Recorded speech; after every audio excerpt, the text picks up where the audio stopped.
أعوذ بالله السميع العليم من الشيطان الرجيم من همزه ونفخه ونفثه بسم الله الرحمن الرحيم وإذ قال إبراهيم رب اجعل هذا البلد آمنا واجنبني وبني أن نعبد الأصنام رب إنهن أضللن كثيرا من الناس فمن تبعني فإنه مني ومن عصاني فإنك غفور رحيم ربنا إني أسكنت من ذريتي بواد غير ذي زرع عند بيتك المحرم ربنا ليقيموا الصلاة فاجعل أفئدة من الناس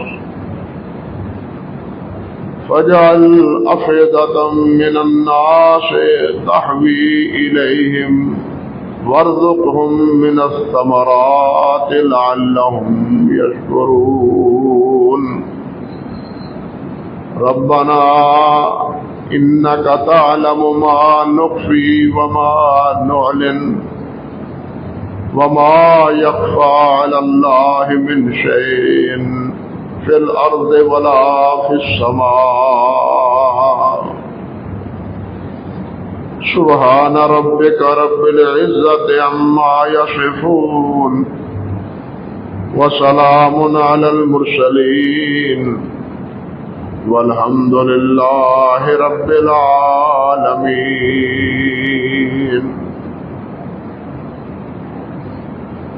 محترم معزز سامعین کرام،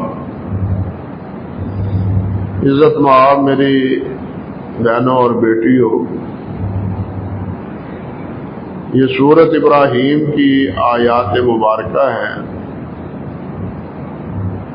جن میں اللہ سبحانہ و تعالی نے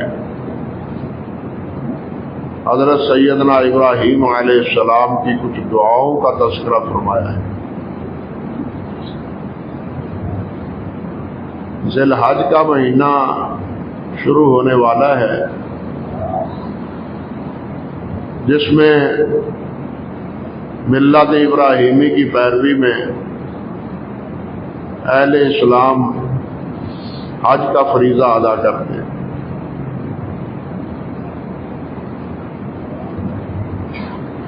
اسی مناسبت سے میں نے مناسب سمجھا کہ سابقہ موضوع سے ہٹ کے کچھ باتیں حضرت سیدنا ابراہیم علیہ السلام اور ان کی ان دعاؤں کے بارے میں اور کچھ قربانی کے مسائل کے حوالے سے کچھ باتیں آپ سے عرض کی جائیں۔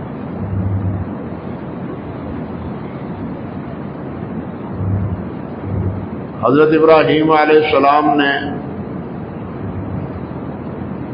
جب حضرت اسماعیل اور حضرت ہاجرہ علیہ السلام ان کو یہاں سرزمین حرم میں جا کے بسایا، تب اللہ سبحانہ و تعالی سے کچھ دعائیں کی۔ حضرت ابراہیم علیہ السلام کی کچھ اسی نوعیت کی دعاؤں کا تذکرہ سورۃ البقرہ میں بھی،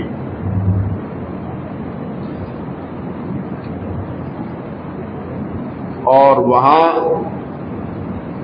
بنیادی طور پر پہلی وہی بات ہے جو یہاں اللہ ذوالجلال والاکرام نے ذکر کی۔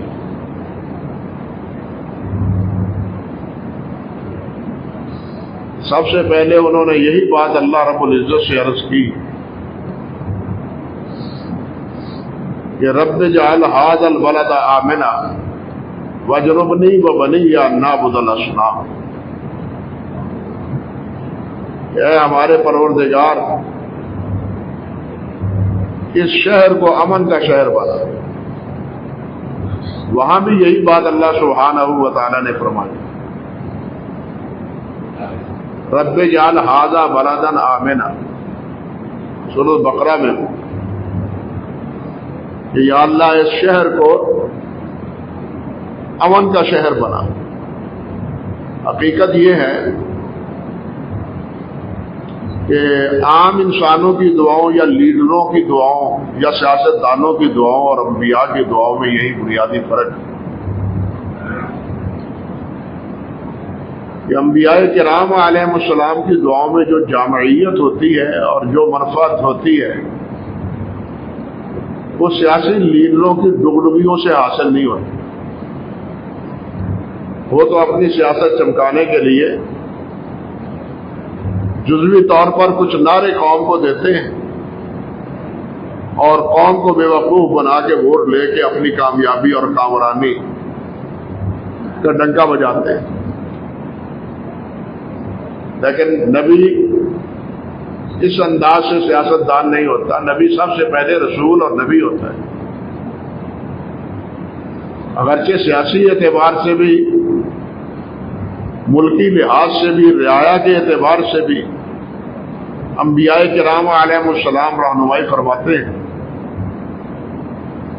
لیکن جو رہنمائی کا اسلوب اور جو وسعت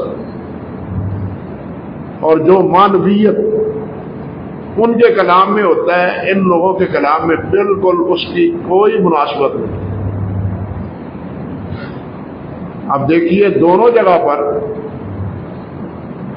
سب سے پہلے ابراہیم علیہ السلام نے اللہ سبحانہ و تعالیٰ سے یہ مانگا ہے کہ اے مولا کریم، اے پروردگار، اس شہر کو امن والا شہر بنا۔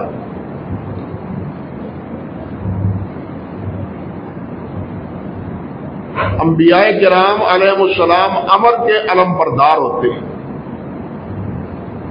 اسلام بھی امن کا علم بردار ہے۔ آپ سن چکے ہیں نا پہلے خطبات کہ نبی علیہ السلام نے فرمایا کہ لا تتمنوا لقاء العدو، لڑنے کی تمنا نہ کرو، لڑائی کی تمنا نہ کرو، جنگ کی تمنا نہ کرو، بچو جنگ سے۔ نبی علیہ السلام نے تو مسلمانوں کی اور مومنوں کی تعریف ہی یہ بتلائی ہے کہ المسلم من سلم المسلمون من لسانہ و یدہ، کہ مسلمان وہ ہے جس کے ہاتھ اور اس کی زبان سے مسلمان محفوظ رہے۔ اور مومن کی تعریف یہ فرمائی ہے کہ المومن من آمن الناس، یہ مومن وہ ہے کہ جن سے لوگ امن میں رہیں، کس سے؟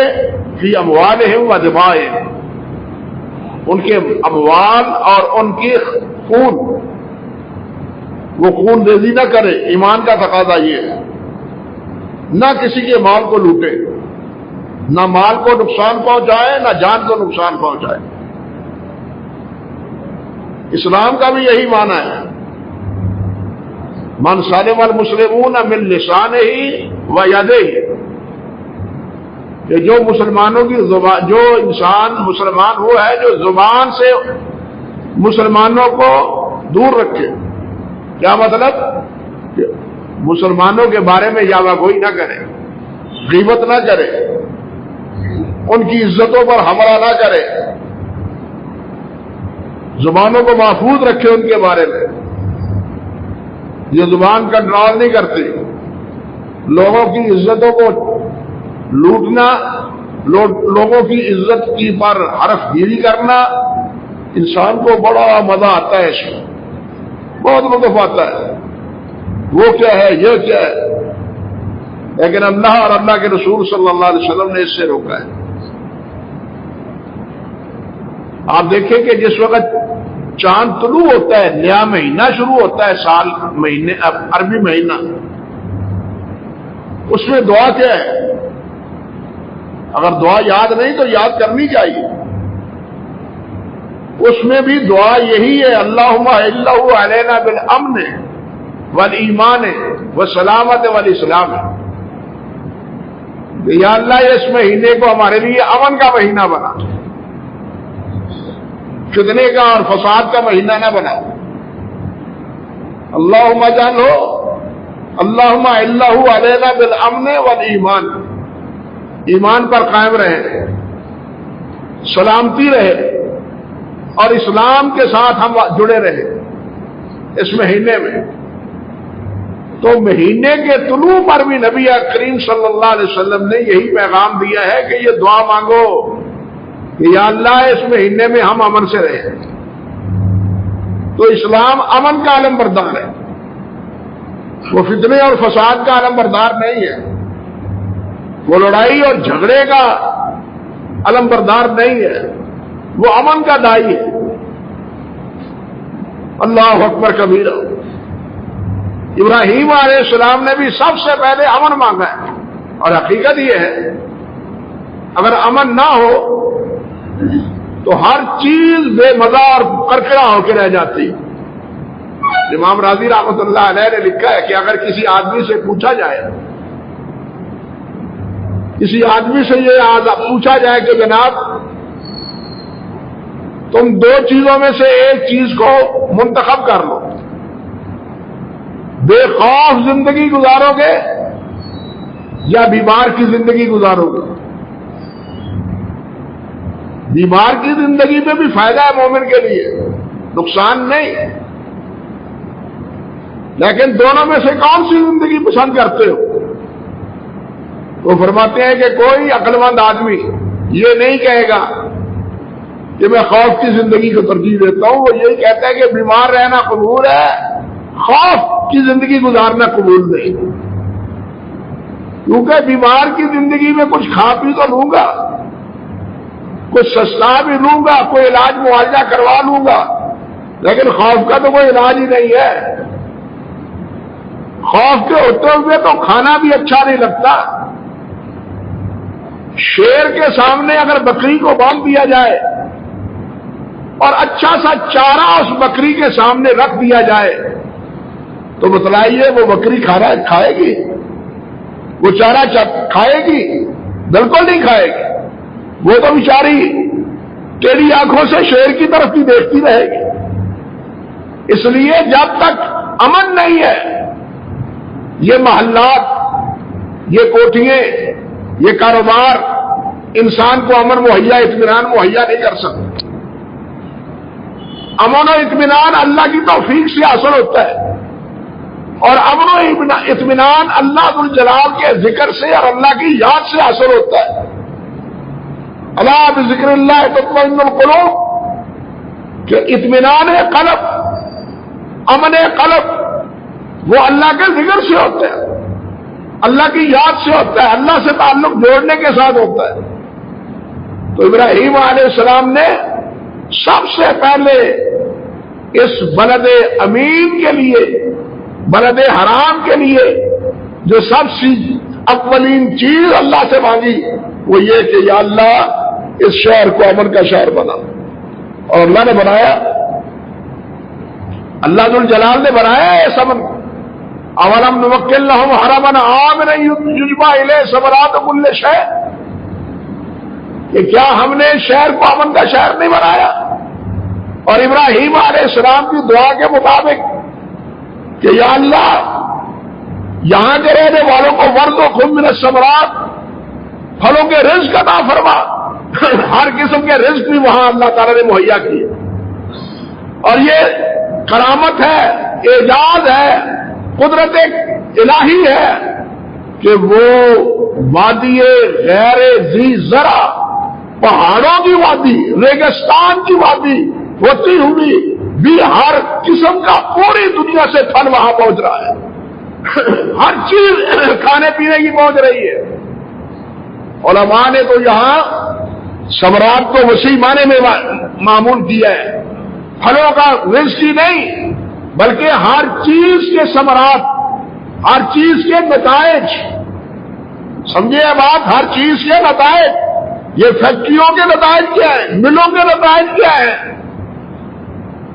ان کے نتائج اچھا لباس، اچھی مشینری، اچھی چیزیں، زندگی گزارنے کے لیے اچھے آلات، اچھے برتن، وہ سب وہاں جانے والے اپنی آنکھوں سے دیکھتے ہیں، بلکہ وہاں سے یہاں لاتے،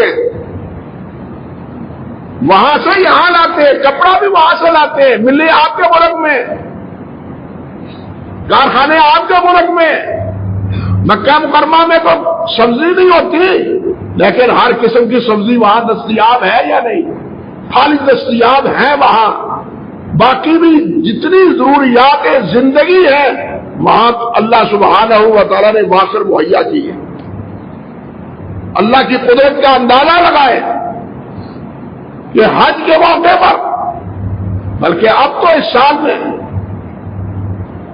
جو رپورٹ آئی ہے عمرے پر حاضر ہونے والوں کی 1 کروڑ سے زیادہ ہے، 1 کروڑ سے زیادہ ہے عمرے پر حاضر ہونے والوں کے لیے۔ لیکن کیا 1 کروڑ کے لیے کبھی یہ شکوہ شکایت پہنچی کہ انہیں کھانا دستیاب نہیں ہوا، پانی نہیں ملا؟ 1 کروڑ کیا 50 لاکھ یہاں آپ کے اس بڑے شہر میں آگے سما جائے تو یہاں ہر چیز ختم ہو کے رہ جائے، امر واقعہ یہ ہے۔ لیکن اللہ ذوالجلال والاکرام کی قدرت کاملہ یہ ہے، اور ابراہیم علیہ السلام کی دعا کا ثمرہ یہ ہے کہ وہاں کسی چیز کی کمی محسوس نہیں ہوتی اللہ کے فضل و کرم سے، نہ پانی کی کمی ہوتی، حالانکہ وہاں کنویں بھی اتنے نہیں ہیں اور یہ نہریں بھی وہاں نہیں ہیں، دریا وہاں نہیں ہے، سمندر ہے وہ اس کا کڑوا پانی ہے، لیکن ایسا انتظام کروا دیا اللہ سبحانہ و تعالیٰ نے ان کے ہاتھوں، نہ پانی کی کمی محسوس ہوتی ہے، نہ کھانے پینے کی کمی محسوس ہوتی ہے، اور امن بھی ہر آدمی اپنی آنکھوں سے وہاں جا کے دیکھ سکتا ہے۔ انسان تو انسان رہے، حیوان بھی امن میں ہے۔ وہاں بلی اور کبوتر جنوں اسیانے پنجابی ایک کتے دا بیر، بلی اور کبوتر وہ اکٹھے ایک جگہ رہ رہے ہیں، چل رہے ہیں، چل پھر رہے ہیں، مجال ہے کہ یہ بلی جائے وہاں کوئی کتا اس قسم کا وہ کسی پرندے کو، کسی جانور کو منہ لگائے، یہ امن کا شہر ہے۔ اللہ ذوالجلال نے فرمایا نہیں سورۃ قریش میں، لیلاف قریش ایلافہم رحلۃ الشتاء والصیف فلیعبدوا رب هذا البیت الذی اطعمہم وآمنہم من خوف، اطعمہم من جوع وآمنہم من خوف، بھوک کا بھی تمہارا انتظام کیا ہے اور تمہیں امن کا شہر دیا ہے۔ جس مالک نے امن کا شہر دیا ہے اس مالک کی عبادت کرو۔ فَلْيَعْبُدُوا رَبَّ هَذَا الْبَيْتِ، اس گھر کے رب کی عبادت کرو، اس گھر کے مالک کی عبادت کرو، اس گھر کے بادشاہ کی عبادت کرو۔ اللہ اکبر کبیرہ۔ تو ابراہیم علیہ السلام نے سب سے پہلے یہ اللہ ذوالجلال سے مانگا، اللہ ہمیں بھی ہمارے ملک میں امن نصیب فرمائے، ہمارے گھروں میں امن نصیب فرمائے۔ اور یہ یاد رکھیں نبی علیہ السلام نے ہر چیز بتلائی ہے۔ آپ نے فرمایا ہے کہ گھر میں داخل ہو بسم اللہ پڑھ کے داخل ہو، گھر والوں کو سلام کہو، شیطان تمہارے گھر میں اثر پذیر نہیں ہوگا۔ سونے لگو تو یہ آیت الکرسی اور ساتھ معوذتین یہ پڑھ کے بالخصوص معوذتین اپنے جسم پر مت دم کر لیا کرو، دم کر لیا کرو۔ گھر کے دروازے بسم اللہ پڑھ کے بند کرو۔ ہم شکوے شکایت کرتے ہیں، انہیں گھروں میں خوف آتا ہے، بچے ڈر جاتے ہیں، ایسا ہوتا ہے ویسا ہوتا ہے، لیکن جب ہم اللہ اور کے رسول صلی اللہ علیہ وسلم کی تابعداری نہیں کرتے تو پھر وہاں ڈر اور خوف نہ ہوگا تو کیا ہوگا؟ اس ڈر اور خوف سے بچنے کا طریقہ اللہ کے رسول نے ہمیں بتلایا ہے، لیکن ہم اس پر عمل پذیر نہیں ہے، جس کا نتیجہ ہم بھگت رہے ہیں۔ اللہ ہمیں سمجھ عطا فرمائے۔ تو بہرحال اللہ سے ہماری دعا ہے، اللہ ہمارے شہروں کو بھی، ہمارے ملک کو بھی، بلکہ پورے عالم اسلام کو اللہ ذوالجلال امن کا ملک بنایا، امن کے ملک بنایا، اطمینان انہیں نصیب فرمائے، اور شیطنت سے، جنگ سے، لڑائی سے اللہ ذوالجلال محفوظ رکھے۔ یہ پہلی بات تھی جو حضرت ابراہیم علیہ السلام نے مانی۔ وَجْنُبْنِي وبنی ان نعبد الاصنام، اے اللہ مجھ کو اور میری اولاد کو صنم پرستی سے بچاؤ، بت پرستی سے بچاؤ، بتوں کی عبادت سے بچاؤ۔ ذرا غور کریں کہ ابراہیم یہ خلیل اللہ ہے، یہ ابراہیم خلیل اللہ ہے، یہ بت شکن ہے۔ بات سمجھے؟ اس سے پہلے بت شکنی ابراہیم کر چکے ہیں، اس دعا سے پہلے بت شکنی کر چکے ہیں۔ بت شکنی کے نتیجے میں قوم نے آگ میں انہیں ڈال دیا تھا۔ وہ تو اللہ کی قدرت کاملہ سے ابراہیم علیہ السلام بچے، اللہ کے کہنے پر یا نار کونی بردو وسلام علی ابراہیم، یہ پہلے سب کچھ ہو چکا، لیکن اس کے باوجود باپ کے ساتھ جھگڑا ہو چکا، اسی مسئلے پر قوم سے اختلاف ہو چکا، وقت کی حکومت کے ساتھ وہ اختلاف ہو چکا، حکومت نے اٹھا کے آگ میں ڈال دیا، وہاں سے اپنے آپ کو خیر بات کہہ کے شام کے علاقے میں نکل گئے۔ اس کے بعد پھر کہیں جا کے بیت اللہ کی طرف آنے کی اللہ ذوالجلال نے اجازت دی، حکم دیا۔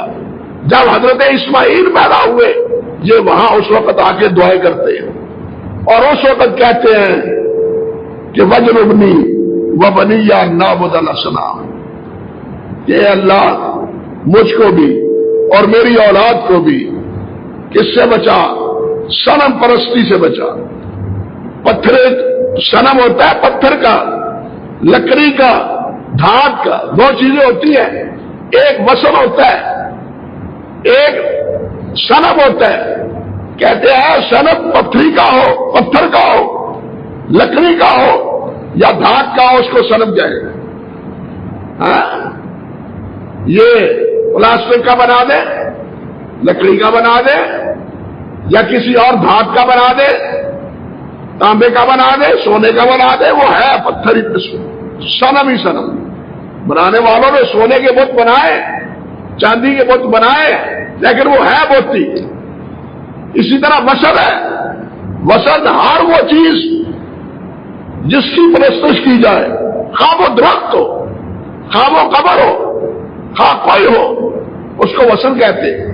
نبی علیہ السلام کی دعا کے الفاظ ہے نا، رب لا تجعل قبری وثن، یا اللہ میری قبر کو وثن نہ بنانا۔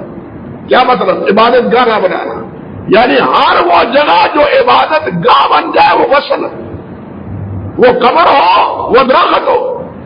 یہاں ابراہیم علیہ السلام کے دور میں یہ صنم پرستی عام تھی، تو ابراہیم علیہ السلام باوجود کے بہت شکن ہے، پھر بھی اللہ ذوالجلال سے عرض کرتے ہیں یا اللہ ان کی عبادت سے اگر ہم بچ سکتے ہیں تو تیری توفیق سے ہی بچ سکتے ہیں، تیری توفیق سے ہی بچ سکتے ہیں۔ اگر تیری توفیق شامل حال نہ ہو تو ہم صنم پرستی سے نہیں بچ سکتے۔ وہ ساری قوم، سارا ملک اسی صنم پرستی میں پھنسا ہوا ہے، اور اب دلیل ان کے پاس یہ ہے کہ ساری قوم یہی کام کر رہی ہے، آبا و اجداد یہی کام کر رہے ہیں، باپ دادا سے یہی کام ہوتا چلا آ رہا، ہم دیکھتے ہیں، ہم کیسے چھوڑے اس طریقے کو۔ ابراہیم علیہ السلام نے سمجھا دیا کہ اللہ ذوالجلال والاکرام کی توحید پر بقا، غیر اللہ کی عبادت سے تحفظ، وہ اللہ کی توفیق کے بغیر نہیں ہو سکتا۔ نبی کریم صلی اللہ علیہ وسلم بھی، کیا حضرت یوسف علیہ السلام نے بھی اللہ رب العزت سے یہی دعا کی تھی کہ مولا کریم اگر تو نہ بچائے تو یہ مجھے جس برے عمل میں پھنسانا چاہتی ہے، مجھے خطرہ ہے کہ میں کہیں اس بیماری میں مبتلا نہ ہو جاؤں، اس برائی میں پھنس نہ جاؤں، اگر تیری توفیق شامل حال نہ ہو۔ سورہ یوسف میں حضرت یوسف علیہ السلام بھی رب ذوالجلال سے یہی دعا کرتے ہیں، بلکہ سید الاولین والآخرین حضرت محمد رسول اللہ صلی اللہ علیہ وسلم وہ دعا کرتے ہیں اللہ ذوالجلال والاکرام سے کہ اللہ بارے الہ اللہ ورحمتک ارجو فلا تکلنی الی نفسی طرفۃ عین، اے اللہ مجھ کو میری ذات کے سپرد ایک آنکھ کے برابر نہ رکھ، اپنی رحمت میں رکھ، فلا تکلنی الی نفسی طرفۃ عین واصلح لی شانی کلہ لا الہ الا انت، یا اللہ تیرے علاوہ کوئی معبود نہیں، میرے سارے کام سنوار دے، واصلح لی شانی کلہ، کیا مانا کہ میرے سارے کام سنوار دے، سارے کام سنوارنے والا کون؟ اللہ، اللہ سارے کام سنوار دے۔ نبی علیہ السلام کی یہ دعا ہے، لیکن نبی کی امت وہ کیا دعائیں کر رہی ہے، وہ کیا بھیک مانگ رہی ہے، کن سے التجائیں ہو رہی ہیں؟ اللہ اس قوم کو، اس امت کو ہدایت عطا فرمائے۔ دوسروں کو کیا کیا شکوا، خود اس امت کے بارے میں فکر کیجیے، اور جس امت کے بارے میں اللہ کے نبی علیہ السلام دعائیں کرتے رہے، آج وہی امت ان تمام گمراہیوں میں مبتلا ہوتی نظر آتی ہے جو برائیاں پہلی امتوں میں موجود تھی۔ اور یہ بات نبی علیہ السلام نے خبردار کرنے کے بطور بتائی بھی تھی، آگاہ بھی کیا تھا کہ تم انہی برائیوں میں، انہی گناہوں میں، انہی عقیدوں میں پھنس جاؤ گے جو عقیدے، جو برائیاں، جو غلطیاں پہلی امتیں کرتی رہی۔ آج وہی طریقہ ہم اپنی آنکھوں سے دیکھتے ہیں۔ تو ان چیزوں سے بچانے والا کون ہے؟ اللہ پاک۔ ابراہیم علیہ السلام نے بھی یہی دعا کی، وَاجْنُبْنِي وَبَنِيَّ أَن نَّعْبُدَ الْأَصْنَامَ، اللہ مجھ کو بھی، میری اولاد کو بھی ان بیماریوں سے بچانا، صنم پرستی سے بچانا، بت پرستی سے بچانا۔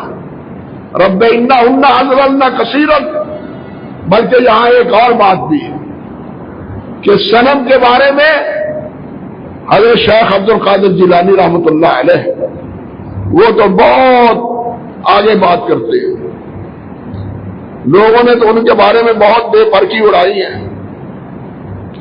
لیکن وہ خود کیا فرماتے ہیں ذرا یہ بھی سوچئے۔ فرماتے ہیں الفتوحات الربانیہ میں کہ کل شیء تعتمد علیہ وتثق بہ دون اللہ فہو صنم۔ غور کیجیے الفاظ پر، فرماتے ہیں کل شیء، ہر وہ چیز، تعتمد علیہ، جس پر تیرا اعتماد ہو، وتثق بہ، جس پر تیرا بھروسہ ہو، دون اللہ، اللہ کے علاوہ، فہو صنم، وہ تیرا صنم ہے۔ صنم وہی نہیں ہے جو بت کا ہے، جو دھات کا ہے، جو لکڑی کا ہے۔ کہتے ہیں جس پر تیرا اعتماد ہے، جس پر تیرا بھروسہ ہے۔ مومن کا چاہیے اعتماد اللہ پر، مومن کا چاہیے بھروسہ کس پر؟ اللہ پر۔ لیکن جو اللہ پر بھروسہ نہیں کرتا، اللہ پر اعتماد نہیں کرتا، کسی اور پر اعتماد کرتا ہے، کہتے ہیں وہ تیرا صنم ہے۔ اللہ اکبر کبیرہ، اللہ اکبر کبیرہ۔ بلکہ اس کے علاوہ آپ دیکھیے علامہ رومی نے کیا کہا ہے، وہ کہتے ہیں ہر خیال شامت در راہ او گتس، ہر خیال شامت در راہ او گتس، ہر وہ خیال جو مالک کے راستے میں حائل ہو وہ تیرا بت۔ ہم تو بت کا معنی کیا کرتے ہیں؟ پتھر کا، صنم، لکڑی کا، دھات کا، سونے کا۔ ہم کہتے ہیں ہم تو اس کی پرستش نہیں کرتے، لیکن ان بزرگوں سے بھی تو پوچھو کہ اس کا معنی ہے کیا۔ وہ کہتے ہیں کہ ہر خیال شامت در راہ اوس، ہر وہ خیال جو اس کی راہ میں حائل ہو جاتا ہے، فرماتے ہیں وہ خیال تیرے لیے بت۔ اور یہ بات اللہ سبحانہ و تعالیٰ نے بھی فرمائی۔ اللہ فرماتے ہیں افرأیت من اتخذ الہہ ہوا، افرأیت من اتخذ الہہ ہوا، کیا تو اس آدمی کو بدنصیب کو نہیں دیکھتا جس نے اپنی خواہشات کو اپنا معبود بنا لیا ہے؟ جو اللہ اور اللہ کے رسول کا تابع دار ہے وہ تو نجات پا گیا، اور جو اپنی خواہش کا غلام بن گیا وہ برباد ہو گیا۔ افرأیت من اتخذ الہہ، اپنا الہ ہوا، اپنی خواہشات، تمنا، میری خواہش یہ پوری ہونی چاہیے، میری یہ ضرورت پوری ہونی چاہیے، خواہ جائز ہو کام یا ناجائز ہو، ہیلا کو جائز ہو یا ناجائز ہو، مال حلال کا ہو یا حرام کا ہو، آنا چاہیے، جمع پونجی ہونی چاہیے۔ یہ خواہش ہم کہتے ہیں صرف بولتے ہیں، اللہ فرماتے ہیں یہ بھی تیرا الہ ہے، یہ تیری خواہش جو اللہ اور اللہ کے رسول کے حکم کے منافی ہے وہ بھی تیری الہ ہے۔ اس لیے علماء نے لکھا ہے کہ یہاں صنف سے مراد صرف پتھر نہیں ہے، بلکہ وہ وسیع اور معنی ہے جو ان بندے اور مالک کے مابین حائل ہو جائے، رکاوٹ بن جائے، اللہ کی بجائے اس کی محبت اس کے دل میں سما جائے۔ آپ دیکھیے نبی علیہ السلام نے فرمایا نہیں قائس عبد الدینار و عبد الدرہم، ہلاک ہو گئے، افسوس ہے ان لوگوں پر جو عبد الدینار عبد الدرہم ہے، جو درہم و دینار کے بندے ہیں۔ اب غور کیجیے، جو اب دو درہم و دینار کے کیا ہیں؟ بندے ہیں، وہ رب کے بندے نہیں ہیں، وہ درہم و دینار کے بندے ہیں۔ یہ درہم و دینار کے بندے کون ہیں؟ جو درہم و دینار کی محبت کو اللہ کی محبت پر ترجیح دیتے ہیں۔ دین کا خلاصہ کیا ہے؟ سارے ادیان کا نتیجہ کیا ہے کہ دین کے انسان کے دل سے دنیا کی محبت نکل کے اللہ کی محبت جاگزی ہو جائے۔ یہ نمازیں بھی اسی لیے ہیں، روزے بھی اسی لیے ہیں، حج بھی اسی لیے ہے، زکوٰۃ بھی اسی لیے ہے، یہ سارے فرائض اسی لیے کہ انسان کا جوڑ کس سے جڑے؟ اللہ سے جڑے، اللہ سے جڑ جائے، دنیا سے نہ جڑے۔ لیکن اگر ہم دنیا سے جڑے، اس کو ترجیح دیں، حلال و حرام کی تمیز نہ کریں، جائز و ناجائز کی تمیز نہ کریں، اسی کو اپنا محور اور اپنا مقصد بنا لے، تو اسی کو نبی علیہ السلام نے فرمایا ہے یہ عبد الدینار عبد الدرہم ہے، یہ عبداللہ نہیں ہے، عبد الرحمن نہیں ہے، عبد الغفار نہیں ہے، یہ عبد الدینار عبد الدرہم ہے۔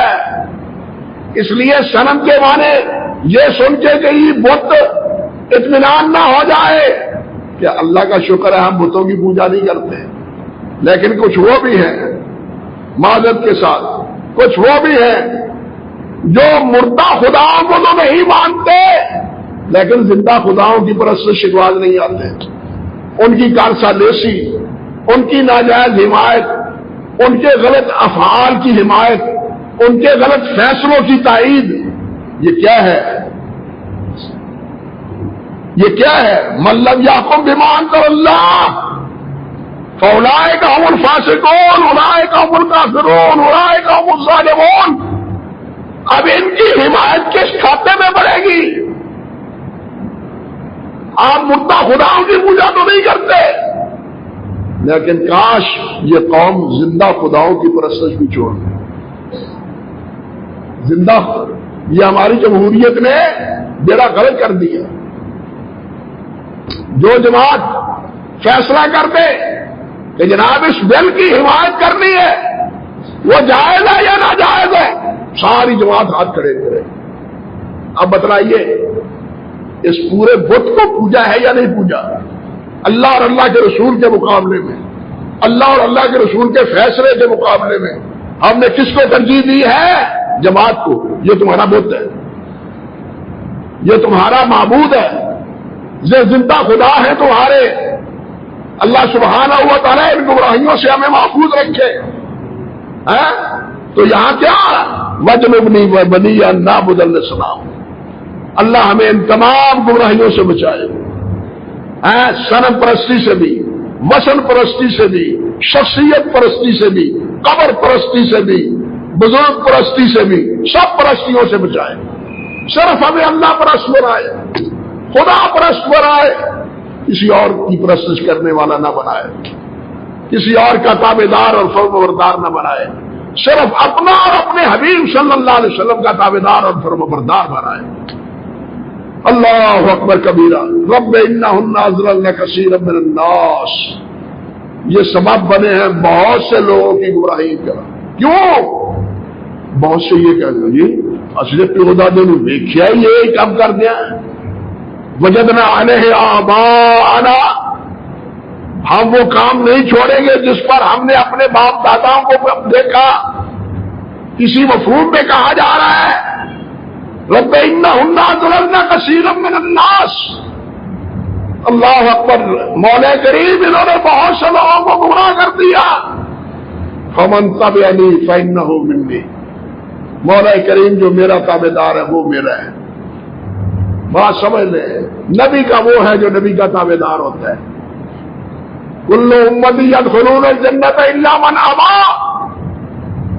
کل امتی یدخلون الجنۃ الا من ابا.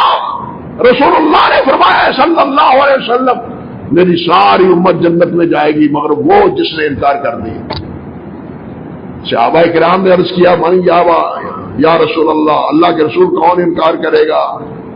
فرمایا من اطاعنی دخل الجنہ ومن لم یطعنی، اور جس نے میری اطاعت نہ کی فقد ابا، اس نے میری انکار کیا. جس نے میری اطاعت کی اس نے تو میرا اقرار کیا، جنت میں جانے کا اقرار کر لیا، اور جس نے میری اطاعت نہ کی انکار کر دیا اس نے گویا جنت میں جانے سے انکار کر دیا. فرشتوں نے کہا تھا محمد فرق بین الناس، اور سیدھی نہیں حضرت جابر سے روایت ہے صحیح بخاری مسلم میں، فرشتوں نے کہا تھا کہ محمد فرق بین الناس، کہ محمد لوگوں کے درمیان تفریق کرنے والے ہیں. کون جنتی ہے، کون جہنمی ہے، کون گمراہ ہے، کون صراط مستقیم پر ہے، جنت کون جائے گا، جہنم میں کون جائے گا، جنت میں جانے والے اعمال کون سے ہیں، جہنم میں جانے والے اعمال کون سے ہیں. یہ ساری باتیں محمد رسول اللہ نے بتلا دی، یہ ساری باتیں بتلا دی، آگاہ کر دیا. یہ گمراہ ہے، گمراہوں کی یہ نشانی ہے، ان کی کرتوتیں یہ ہیں، ان کے اعمال یہ ہیں، ان کے عقائد یہ ہیں، سب کچھ بتلا دیا. جنت کے جانے کے اعمال کیے ہیں. نبی علیہ السلام نے فرمایا ہے کہ میں نے جنت میں جانے کی کوئی بات ایسی نہیں جو چھپا کے رکھی ہو، سب باتیں تمہیں بتلا دی ہیں. اور جہنم سے بچنے کے لیے کوئی بات ایسی نہیں جو چھپا کے رکھی ہے، سب بتلا دی ہے کہ ان کاموں سے بچو ورنہ جہنم میں جاؤ. نتیجہ تو صاف ہے. یہی بات حضرت ابراہیم فرماتے ہیں من تبعنی فانہ منی، میرا وہ ہے جو میرا تابع دار ہے. اس لیے رسول کا وہ ہے جو رسول کا تابع دار ہے. صرف رسول رسول رسول کا نام جپنا کافی نہیں ہے، تابع داری شرط ہے، فرما برداری شرط ہے. رسول رسول تو منافق بھی کہتے تھے معذرت کے ساتھ، قالوا نشهد انک لرسول اللہ.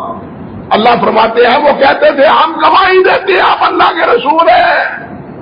نشهد انک، ہم بھی کہتے ہیں اشهد ان محمد عبدہ ورسولہ، وہ بھی کہتے ہیں نشهد انک لرسول اللہ.